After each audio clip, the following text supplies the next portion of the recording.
I'm Beverly Kirk with the Global Health Policy Center here at CSIS, and today I'm with Dr. Ann Peterson. She is a research professor at George Washington University and the Director of Public Health Programs at the Ponce School of Medicine and Health Sciences. And thank you so much for being with us to talk about the 50th anniversary of USAID. You used to work there, and there's a new book out chronicling USAID's story over the past 50 years. So let's begin with your collaborations going back to the 1980s with USAID in Kenya. Okay, thank you very much for being here. I actually am really excited. I think USAID has a story to tell about what they've done for many, many decades that many Americans haven't heard. My very first time interacting with USAID was in the 1980s. We were missionaries in Kenya, teaching barefoot doctors, community health workers, and we had a little tiny USAID $25,000 grant that helped us do our work in our training. I went back when I was at AID in the 2000s and saw that program, and it was still going. They were still training community health workers. They were still teaching villagers how to keep their babies healthy and safe.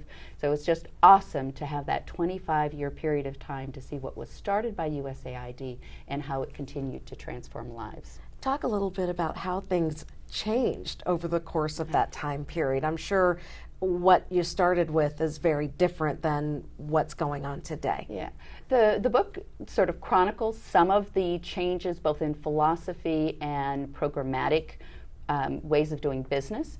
And I started at the time when Alma Ata had just talked about health care for all and sort of a universal approach to things. Mm-hmm. And then they realized when you go into a village, a community health worker can't do absolutely everything. You have to give them a few, probably priority things.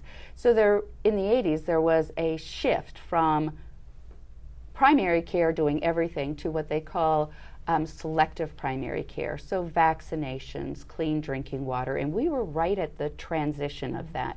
It then evolved, probably because of the very heavy results focus that our own Congress had, to what we call vertical programs. Let's do a child survival project. Let's do an immunization project.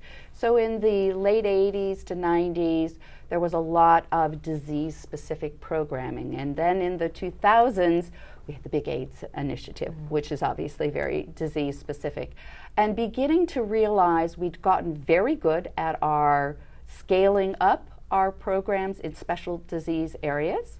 And now we needed everything to work together. The AIDS program was a good example of a very large initiative that if it grew and nothing else did, we could hurt our programs around maternal and child health and vaccinations.